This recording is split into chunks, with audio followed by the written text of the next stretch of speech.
Então, Sival vai responder para nós a pós-síncronas da semana passada, que é o estudo de caso. Né? Eu postei lá no Liceu para vocês, e eu não sei se vocês viram, está postado no AVA também, tá? Quem está tendo acesso ao AVA, eu não sei se são todos os alunos, mas eu já postei a aula da semana passada no AVA. Então, vamos lá. É o estudo de caso, a primeira questão aí é sobre esse caso aí da Maura, quanto ao plano Ligue Mais. E a primeira pergunta era se o caso envolve a fase de pontuação ou da policitação. O que você respondeu, Sival? E por quê? Policitação. Envolve a fase de policitação, pois as partes já estão vinculadas juridicamente. Nesta fase, mesmo que ainda não aceita, a proposta já obriga o proponente. Artigo 427 do Código Civil. Exatamente. Qual a diferença da policitação para a pontuação? A pontuação é uma fase de, tipo assim, ainda não há vínculo jurídico entre as partes. Eles estão negociando ainda. Exatamente. Então, a fase de pontuação é também chamada de negociação. Ela não vincula as partes. A policitação, sim. Tá bom? Alguma dúvida, gente, quanto a essa questão 1 do caso? Não. Posso dar minha resposta? Não. Tá, se vocês tiverem dúvida, tanto vocês podem falar ou postar aqui no chat, tá? Luciana tá aí? Estou. Luciana, a questão 2 é assim. Maura teria direito a impedir a inexistência, nulidade ou rescisão desse negócio jurídico? Explica as causas de pedir e seus efeitos sobre o caso. Você acha que esse caso seria um caso de rescisão, inexistência ou nulidade? Por quê? Professor, então, eu fiquei entre nulidade e rescisão. Nulidade pelo fato de ter causado um dolo, né, a ela. Então, por causa disso, ela poderia se sentir enganada e solicitar a nulidade. Porém, a rescisão, conforme o artigo, se eu não me engano, 444 ou 44 do Código Civil, ele fala a respeito da rescisão, né? Que se no contrato não tiver conforme aquilo que foi 475, acordado... Luciana, 475. 475. Isso. Eu só não anotei o artigo aqui. Aí ele fala que se caso o contrato ele não seguir aquilo que foi acordado, né, entre ambas as partes, ele pode ter essa rescisão. E foi por isso que a minha resposta final mesmo foi rescisão contratual. Tá. Todos concordam? Ou tem alguma dúvida quanto ainda a algum desses aspectos aqui? Professora. Sim, quem está falando? Natália. Sim, Natália. Eu cheguei à conclusão de que seria inexistência, porque ele falta um dos elementos estruturais, que é a manifestação de vontade, para a adesão do segundo plano. Tá. Alguém mais quer acrescentar alguma coisa? O meu foi rescisão igual da Luciana. O meu eu coloquei rescisão também. Tá, então eu posso ler minha resposta. O seguinte, lembra da escada pontiana, gente, que eu postei na última aula lá, a imagem da escada pontiana? Olha só, quando eu falo de nulidade, só é nulo algo que teve vontade. Quando eu falo em primeiro degrau da escada pontiana, o elemento mais importante é vontade, porque a vontade da proposta vincula o proponente e a vontade da aceitação vincula o aceitante. Se eu tiver vontade, que é convergente, que elas vão chegar num ponto que é o contrato, eu tenho aí um contrato, a princípio, perfeito e acabado. A princípio, a não ser um contrato real, que se torna perfeito e acabado com a entrega da coisa. Só que, nesse caso, ela contratou, foi o plano Ligue Mais ou Ligue Muito Mais? Ligue Mais. Ela contratou o plano Ligue Mais. E depois eles mudaram para o plano Ligue Muito Mais. Então, visualiza a escada pontiana. No caso dela, quanto ao plano Ligue Mais, ela quis esse plano? Sim. Sim. O problema estava no plano Ligue Mais ou o problema está no plano Ligue Muito Mais?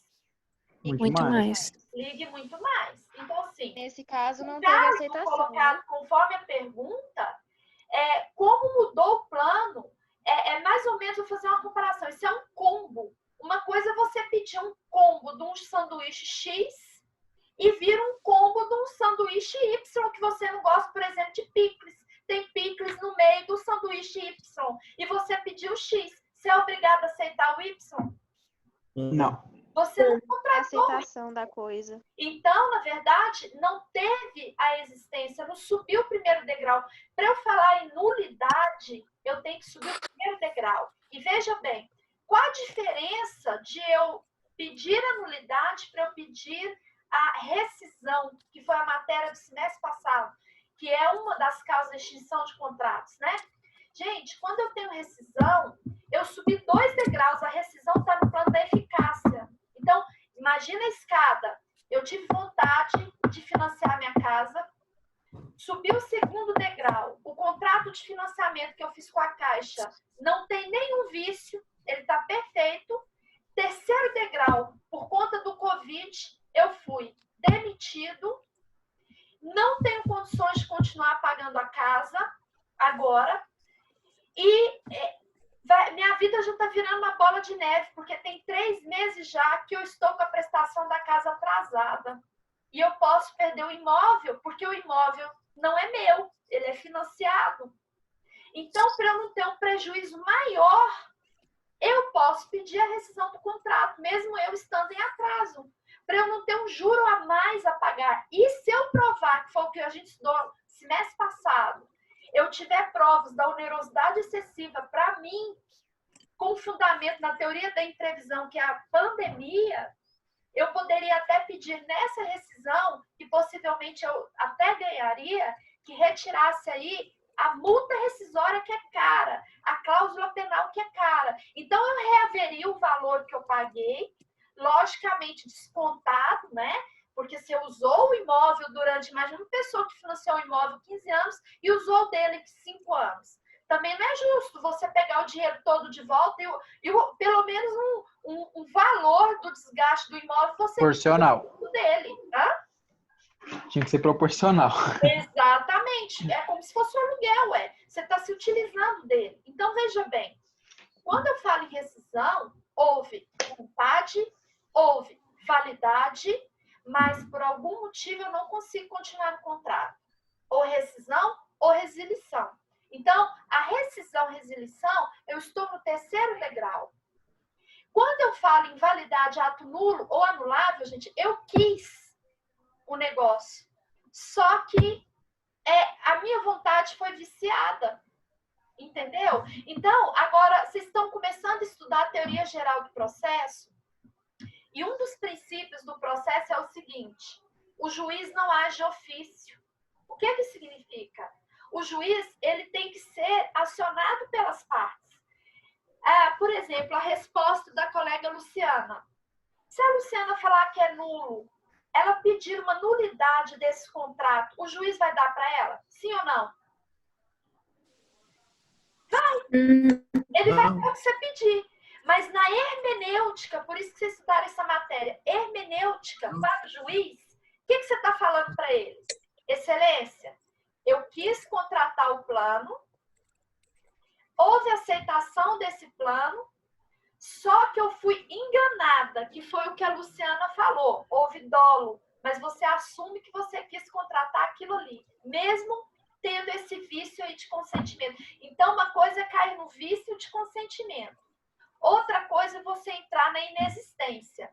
Professora, qual é o efeito jurídico disso?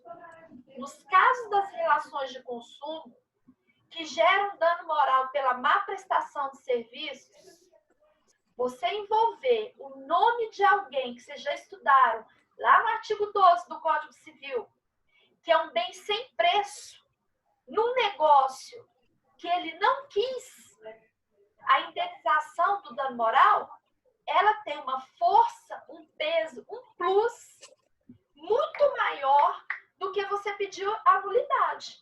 Concorda?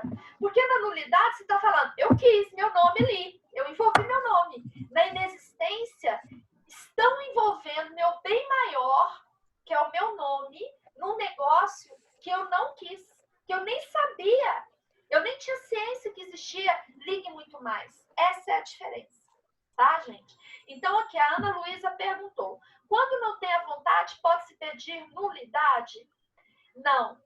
Você pede nulidade quando houve vontade, mas essa vontade foi viciada. Por isso que vocês estudaram aí os vícios de consentimento. Não sei se vocês se lembram. Por exemplo, eu quis uma coisa, mas eu me enganei acerca das qualidades daquela coisa. Isso é erro. O dolo. Eu quis uma coisa, mas porque a pessoa falou que aquela coisa era maravilhosa, quando de fato não é. Por exemplo, o Sival me oferece um carro falando que ele... Nossa, o carro tá ótimo, Priscila, pode confiar, esse carro é novinho. Passa um mês que eu tô no carro, ele funde o motor. Então, eu quis o carro. Isso é negócio nulo. Eu quis. O Sival também me ofereceu. Mas por que eu quis o carro? Porque o Sival falou para mim que era de um jeito. Ele me enganou. Então, quais são os vícios de consentimento? Erro, dolo, simulação, fraude contra credores, estado de perigo, coação, não é isso? Ou seja, eu sou enganada, eu sou coagida a fazer um negócio quando, na verdade, eu não queria. Aí, sim, eu tive vontade, mas uma vontade viciada. No caso da inexistência, volto a repetir, nem vontade houve, gente. Isso é muito sério. Beleza, mais alguma dúvida? Posso continuar? Pode. Terceira questão, então. A terceira questão eu vou chamar aqui o Isaías. Bicho, professor. Deixa eu pegar aqui. A questão 3 é para você falar se houve prescrição nesse caso ou não. Por quê? Porque ela só foi procurar o judiciário um ano depois dela ter pago o outro plano. Então, ela contratou um plano que era R$ 53, e depois ela viu que mudou, mas ela, como ela não recebia as faturas, ela não tinha como conferir porque mudou. E aí, na correria da vida, ela ficou pagando isso durante um ano. Só depois de um ano que ela descobriu que tinha mudado o plano. A pergunta é, mesmo depois de um ano, ela ter pago todo mês, ela tem direito ainda? O que você acha? Professora, não é a pergunta da questão, não, né? É a pergunta da questão. Se eu pus assim, se o caso prescrição ou decadência. Professora, eu fiquei em dúvida nessa, mas eu pus que era prescrição, pois ela perdeu o direito à pretensão em razão do decurso do tempo. Foi isso que eu coloquei. Todos concordam com Isaías? Se falar que não, eu vou ficar triste. Eu coloquei prescrição, mas depois fiquei com dúvida. Professora, essa foi uma das mais difíceis. A prescrição, no caso, é depois de um ano, mas no caso são parcelas mensais. Digamos que ela pagou a última em dezembro, certo? Aí depois de dezembro ela reclamou, passou um ano. Em relação à parcela, a contagem do prazo, como é que faz? É isso que eu quero saber. Essas parcelas que ela pagou durante um ano, mesmo ela tendo pago, ela perde o direito de receber? Depois dela ter descoberto, ou ainda está no prazo de pleitear isso em juízo? Gente, professora, está no prazo, viu? Eu também fiquei em dúvida, mas eu pesquisei na internet, né, e eu vi que os negócios jurídicos inexistentes, eles se equiparam aos negócios jurídicos nulos. E se eu não estou errada na minha pesquisa, eles corre prescrição, né? E o prazo de prescrição é de 1 a 10 anos. Então, ainda está dentro do prazo.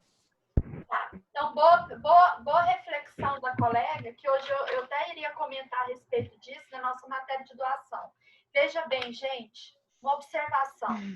Os atos nulos, isso aqui que eu estou fazendo é uma revisão do básico que vocês precisam saber, porque vocês já estão quase na metade do curso. Olha o alerta que eu estou fazendo para vocês. O mínimo que vocês têm que saber de cor são os casos de prescrição, que é o 205, 206 do Código Civil. Isso aí envolve dano material a princípio ou dano moral? Esse caso básico, o que vocês acham? Os dois. Material e moral. Material e moral. Material e moral devido à fraude. Está onde? No artigo 206, parágrafo 3º, inciso 5º. Quanto tempo prescreve para eu requerer uma pretensão material? 3 anos. Ela pode pagar 3 anos a fio e pedir os 3 anos de restituição. Os prazos especiais. Essa é a dúvida do CIVAL. Prescrição, gente, é o tempo que a pessoa tem, ela perde o direito da ação, ela não perde o direito. A decadência é grave, porque ele perde o direito. O caso dela, quando envolve danos materiais, aí, que é o caso da restituição desse valor, é um caso de prescrição. Então, ela tem 3 anos para reclamar esse valor. Ela podia estar pagando 3 anos a fio, certo? Vocês que querem atuar no direito, o mínimo que vocês têm que saber quando alguém te fala um caso, falar assim, não, você tem ação ainda. E pegando o gancho da colega que falou, que eu não sei quem foi que fez a pesquisa, que eu até gostei, parabéns. Só um detalhe, vocês estudarem esse negócio jurídicos. Não foi comigo, não, que eu dei aula para vocês só semestre passado. Os negócios jurídicos nulos, vai ler o artigo 169 do Código Civil. Anota aí, 169 do Código Civil. Os negócios jurídicos nulos não convalescem pelo decurso do tempo. O que significa? Não prescreve. Todo negócio que envolve nulidade, ele não prescreve. O que prescreve são os negócios anuláveis, que está lá no artigo 179 do Código Civil. E aí vai depender do vício.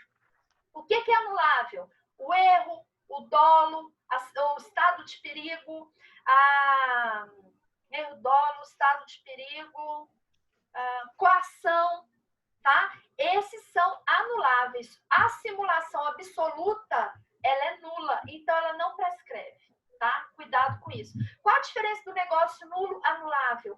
O nulo não tem como consertar, o anulável tem como você consertar na frente. Certo? Não prescreve. Então, revisem, por favor, depois esses vícios de consentimento que eu citei aí. E esse artigo aqui, 179, ele vai falar que todos os prazos que não estiverem descritos na lei, salvo engano, é o artigo 168, que vai falar lá, a coação prescreve em 4 anos, o dolo é em 2 anos, cada um tem um prazo. Os que não tiverem descritos no texto de lei, ele cai no 179, que é 2 anos. Alguma dúvida quanto a isso? Então, não tem esse caso nem prescrição nem decadência. Agora chegou o mais importante. Como advogada, é minha profissão, então eu ganho em cima do que eu peço. Ela teria direito a danos materiais? Sim. A quê? A título de danos materiais. Ela vai pedir o quê? Os R$11 restituídos que ela pagou a mais? Ou R$50, os R$64 mês a mês que ela pagou? O que vocês acham? Uai, 64, claro. Vai depender do seu pedido. Por isso que eu falei que a Luciana não estava errada também, porque ela vai pedir, o juiz vai dar para ela o que ela pedir.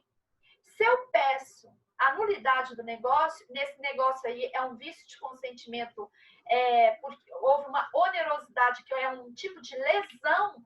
Se ela for pedir um ato anulável, seria lesão. Se é lesão, o juiz vai te dar, mesmo que você peça diferente, ele não vai te dar. Ele vai mandar restituir os R$11 mês a mês que você pagou. Só.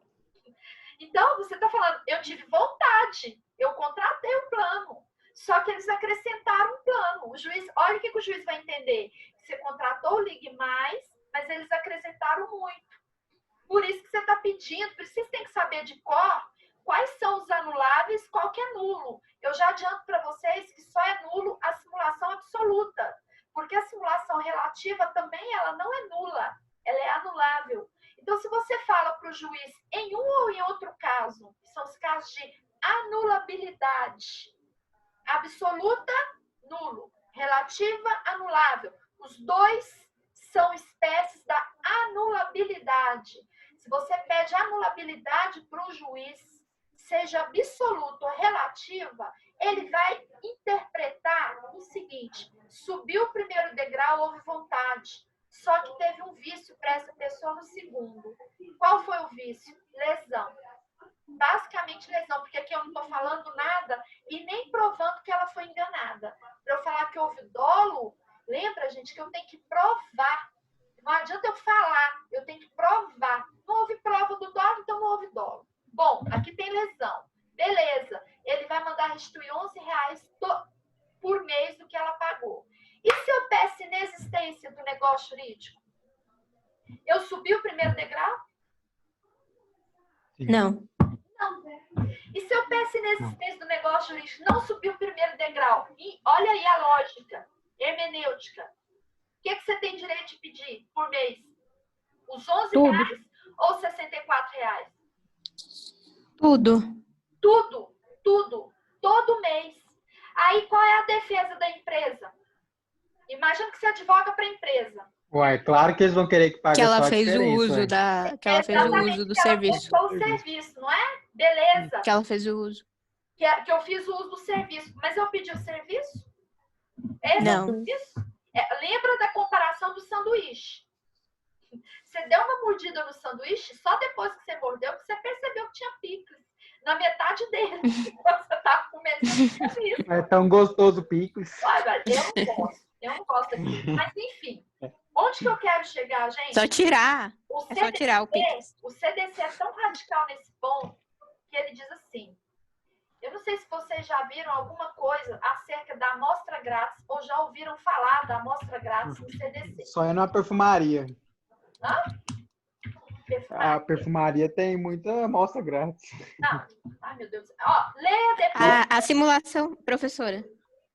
Leia o artigo 39 do Código de Defesa do Consumidor. Anota aí, 39. Se eu estou falando que o negócio é inexistente, mesmo que ele me preste o serviço, o problema dele, o serviço para ele é presente para mim. Eu não contratei o serviço, é a amostra grátis. Tudo que te cobram, mesmo que você usa, mas que você não pediu porque envolveu o seu nome, você tem direito de pegar, além do dinheiro de volta, de usar o bem. Não tem como devolver isso, amostra grátis. Aliás, a lei é mais radical. Mesmo se tivesse como devolver, eu não seria obrigada a devolver. Me deu de presente. Mais alguma dúvida? A simulação relativa é o quê? A simulação relativa é aquela que não te priva de todo o direito. O negócio jurídico não te priva de todo o direito. A simulação absoluta, ela te priva de todo o direito. Por exemplo, que nós vamos falar agora da doação. O pai tem um patrimônio de 1 milhão e tem 2 filhos. E não vai fazer testamento. Não é casado, é viúvo. Então, cada filho, a princípio, ficaria com quanto desse patrimônio? 500 mil, concorda? Entendeu, raciocínio? Pega o bolo, ele tem 1 milhão. Não é casado, não tem companheira. Tem 2 filhos. Pela lei, cada filho tem direito o quê? A metade se ele morrer, que é 500 mil. Concorda? Aí ele, em vida, ainda tendo esse patrimônio, resolve doar para um filho que casou um imóvel de 300 mil. Beleza. Só que como a doação é cara, quem trabalha em cartório sabe o que eu estou falando, o imposto de transmissão de doação, de transferência de imóvel, é 4% sobre o valor do bem. Aí ele calculou 4 vezes 3, eu vou pagar 12 mil fora as taxas. Eu vou gastar aí para fazer doação para o meu filho quase 22, porque somando os 12 do imposto mais taxa, eu vou fazer uma compra e venda com ele, porque a compra e venda é 2%. É a metade do que ele pagaria para transferir na doação. 3 vezes 2, 6 mil. No máximo que ele vai gastar para fazer essa transferência com as taxas em cima desse tributo, ele vai pagar uns 8, enquanto o outro ele paga quase 20. Aí o que ele faz? Não, nós vamos no cartório, eu vou fazer uma compra e venda com você. Então eles fazem a compra e venda. Gente, cartório não é Sherlock Holmes, não é função do cartório investigar, tá? O cartório só registra os atos jurídicos. Lembra do MC Catra que casou com 200 mil mulheres em união estável? E o cartório foi assinando a união estável. Ele ia lá chegar com uma união estável. Eu acho que ele tem umas 8 uniões estáveis. Bom, o cartório fez. Fazer o quê, né? Pediu, ele vai lá. Mais de 30 filhos, né? Ué, 30 filhos. Bom, aí o que aconteceu? O outro filho depois descobre que ele pegou esse imóvel e entra com uma anulação. Pode? Pode. Ele alega que é uma simulação. Só que essa simulação, ela não privou esse outro filho do direito dele. Porque se o pai morresse, o filho ia ficar com quanto do patrimônio? 500 mil. 500 mil. E ele passou quanto para o outro? 800. 300. O exemplo que eu dei, ele passou 300 mil para o filho, adiantado. Ele deu um imóvel valendo 300 mil. Então, ainda sobrou quanto desse patrimônio? 700 mil, né, gente? Então, tem valor suficiente para garantir a cota parte do outro filho, que é 500 mil.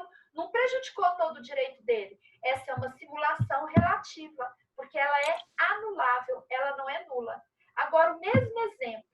O pai tem um patrimônio de 1 milhão na época em que ele repassa esse imóvel para um filho, só que esse imóvel vale 700 mil. Ele comeu o bolo da parte que caberia a outro filho? Sim ou não? Raciocínio, gente?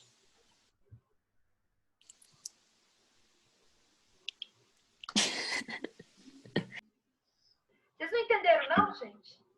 Tá Vou difícil de repetir. pensar um pouquinho. Vou repetir. Ah, sim. Fala novo isso. Todo mundo aqui é de humanos. Pelo amor de Deus. Ninguém Aqui, sabe fazer conta. gente, presta atenção. O pai tem um patrimônio de 1 milhão. Aí, nesse patrimônio de 1 milhão, dentro desse patrimônio, tem um imóvel que vale 700 mil.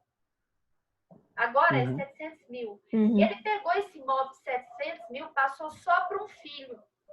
O outro descobriu. Pergunto, esses 700 mil que vale o imóvel, comeu a cota parte do outro filho? Sim ou não? Sim. Sim. Sim, pegou. Mas é metade. Quanto de direito? Pegou 200 mil dele. 500. Ah, exato. Ê, Luiz. Ele precisava de 500, ficou só com 200. Primeira vez que eu faço uma conta de matemática na vida. Gente, ó, o direito é matemática, filha. Tributo, trabalhista, pode esquecer dessa vida sua aí, vai fazer conta. Então vamos lá, ó. Raciocínio. Ela vai confiar no contador, professora. Tá bom. Ela vai confiar no contador. Vai lá, cala a boca. Enfim, Professora, eu trabalho no sindicato, tem contador que não sabe nem o que é KNAI. Eu não quero nem saber que sindicato você trabalha. Voltando. Isso é uma simulação absoluta, entendeu? Por que é absoluta? Aí ela é nula. Por que ela é nula? Porque ela privou o direito do outro. A palavra-chave, gente, para saber a diferença de simulação relativa para absoluta é: se eu privo o direito de alguém e ele não tem como retomar aquilo, igual o exemplo, ele ficou sem 200 mil. Isso é nulo. Se eu não privo o direito, que foi o primeiro exemplo, que o pai transferiu um imóvel de 300 mil, então, se é 300, ele ainda tem a cota dele, de 500. Então, é anulável, certo? E nem seria, no caso que nós vamos estudar na doação, nem seria o caso de anular. Alguma dúvida até agora? Professora? Não. Eu tenho uma dúvida. Então, nós terminamos aí a nossa... Professora. Oi? Alguém está com dúvida? Alguém tem O dúvida? O Marcos está com dúvida. Tá ruim o microfone? Desculpa, eu não estou ouvindo, não. Fala, Marcos. Não, Dá para escutar bem? Estou escutando agora. Tá. Não, a minha dúvida é o seguinte. Geralmente, quando é a doação da herança, os filhos têm que assinar concordando, né? Que o outro filho recebeu uma parte da herança. Quando é menos, então, do que ele já deveria ganhar, não precisa da assinatura? Não precisa da anuência dos outros? É isso que nós vamos falar, mas eu já vou adiantar para você, Marcos, que é matéria nossa de hoje. A doação tem uma parte que fala que quando ela é inoficiosa, ela pode ser nulo ou anulável, que foi esse exemplo que eu acabei de falar. Bom, o que é a doação inoficiosa? É aquela que prejudica a legítima dos herdeiros, que foi esse exemplo que eu dei. O que é a legítima? Aquilo por lei que determina que o herdeiro tem direito no caso do falecimento do doador, certo? Mas, se eu doar alguma coisa para alguém que não prejudique a cota parte do outro herdeiro, pela interpretação do artigo, que é o artigo 544, que eu vou ler com vocês, a interpretação que a gente tem que não é nulo. Eu posso doar. O artigo não fala que é nulo. Ele fala, ele só diz que configura adiantamento de legítima a doação feita de ascendente para descendente e para cônjuge sem a assinatura dos demais. Só isso. Ou seja, o que eu estou dizendo? Se esse exemplo do pai que eu falei, que deu para o filho 300 mil e ainda sobrou, então, 700 mil, sobrou a cota do outro 500, não sobrou? Beleza? Sim. Quando esse pai morrer... Sim. Quando esse pai morrer, aí o advogado tem que ser especialista na área, porque senão ele prejudica o cliente dele. Quando esse pai morrer, o que o advogado vai ter que fazer?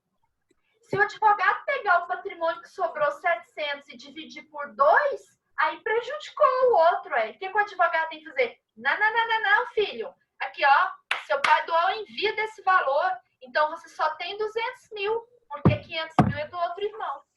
Por isso que esse negócio aí de atuar em determinadas áreas, o cara tem que ser especialista, porque são detalhes que prejudicam e muito a outra parte. Professora, Sim. Mas tipo assim, no caso, vamos supor que eu tenho muito dinheiro, aí eu tenho 2 filhos. E entre eles entram num acordo que um pode ficar com tudo, o outro pode ficar com nada. O outro vai ser virar franciscano.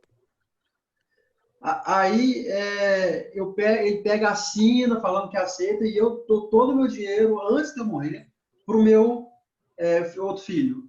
Depois que eu morrer, o outro que assinou concordando, pode reclamar? Não. Se ele assinou, desde que seja irrevogável e irretratável. Aí ele não deu para o outro, né? Ele fez uma renúncia. Entendi. Não é doação, é renúncia. E tem que ter essa cláusula de irrevogabilidade, retratabilidade e mais. Eu já falei para vocês semestre passado, volto a repetir, gente, um segredo importante. Para não se correr risco de ir para tribunal em ação, porque eu vou te falar, o processo é muito caro. É caro. Então, prevenir é 1000 vezes melhor do que remediar. Diante das teses, por isso que hoje a advocacia que é muito eficaz é a preventiva. É aquela que você procura o advogado para ele ver o que você pode fazer em determinado caso, qual contrato seria melhor ali, para evitar esse tipo de problema. Por quê? Os tribunais trabalham com teses e muitos pontos não são pacíficos. Vocês já ouviram isso durante o curso de direito? Mas o posicionamento é esse. Então, vamos evitar isso? Segredo. Se tem imóvel envolvido, esse documento tem que ser registrado no cartório. Se ele for um documento particular, ele pode ser requerida a nulidade dele. E lembra que nulo não prescreve no tempo, por força do artigo 169 do Código Civil. Então, por via das dúvidas, o que ele tinha que fazer? Pegar esse documento e colocar ele no cartório, se tiver imóvel envolvido. Senão, você corre um grande risco. Pessoal, daqui a pouco cai a aula, mas nós vamos voltar no outro link. Eu mandei 2 links, não foi para vocês? Só confirma para mim. Sim. Tá, então nós vamos voltar no link 2, tá? Hoje nós vamos ultrapassar um pouquinho por conta desses problemas aí de áudio aí. Mas eu já vou me adiantando com a doação. Eu passei para vocês aí no liceu um outro mapa, que é sobre... Deixa eu ver onde que ele está aqui. Objeto, aqui, ó. Tá assim, ó. Objeto aprendizagem 2, mapa mental. Doação. Certo? Eu queria trabalhar com o negócio aqui. Na hora que eu voltar, eu vou ver se eu consigo fazer o share screen de novo, ver o que está acontecendo. Às vezes eu estou apertando algum botão que eu não estou vendo. Bom, mas vamos lá. Então, esse mapa, já vou adiantando aqui para vocês, é um resumo de todo o conteúdo da doação. Nós já começamos a falar na aula passada que a doação, o conceito dela está no artigo 538 do Código Civil. Segundo esse conceito, eu tenho a figura do doador e do donatário. E quando alguém doa, tem que ser por um ato de mera liberalidade, lógico, porque se alguém for obrigado a doar, você tem até uma nulidade do que a gente falou agora no primeiro momento da aula, né? Bom, existe uma característica importante na doação, que é o aspecto da patrimonialidade. A doação, para ela existir, eu tenho que dispor de um patrimônio. Se não for patrimônio, não é doação. Se ele não tiver valor patrimonial, eu não tenho aí um contrato de doação. E eu tenho que ter o ânimos donante, que é a vontade de doar. Quando eu falo em ânimos donante, que foi a pergunta até do Marcos agora, ela é pertinente porque uma coisa é renúncia, outra coisa é doação. Por exemplo, vou pegar o gancho da pergunta do Marcos. Imagina que o pai da Laura morreu e deixou a Laura e o Pedro como únicos herdeiros, certo? E eles têm um imóvel, o pai deixou um imóvel e um carro. E a Laura fala assim, não, eu vou abrir mão da minha parte da herança. Veja bem, gente, o nome iuris, ele tem um sentido para o direito. Herança é o patrimônio que ainda não foi partilhado. Depois que é feita a partilha, é que você tem dono. Então, se o pai deixou uma casa e um carro, quem são donos desses dois objetos? O espólio. O que é o espólio? O espólio representa o patrimônio do decujus, do falecido. Então, não é nem eu nem sei o nome da menina que eu dei. Vamos pôr aqui. Não é nem a Laura e nem o Pedro. Nenhum dos dois são donos daquilo ali. Eles são herdeiros. O que são herdeiros? Nome iuris.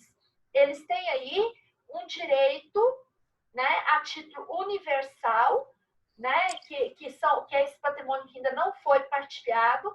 Depois que for partilhado, imagina que o juiz deu uma sentença e fala assim, cabe a Laura 50% desse bem e ao Pedro 50% do outro. Eles são donos ainda do bem? Não. Para eles serem donos, eles têm que pegar essa sentença, ir no cartório e transferir o bem para o próprio nome. Por isso que a gente fala em direito de cessão de direitos, eu posso ceder meu direito. Por isso que a pessoa que tem um imóvel que não está registrado no nome dele, ele vende o direito que ele tem sobre o imóvel. Chama-se cessão de direitos. Afinal, se estudar cessão de crédito, eu posso vender um crédito que eu tenho. Então, eu posso também vender um direito. É uma universalidade de fatos e de direitos que podem ser alienadas, negociadas. Então, tá. Professor,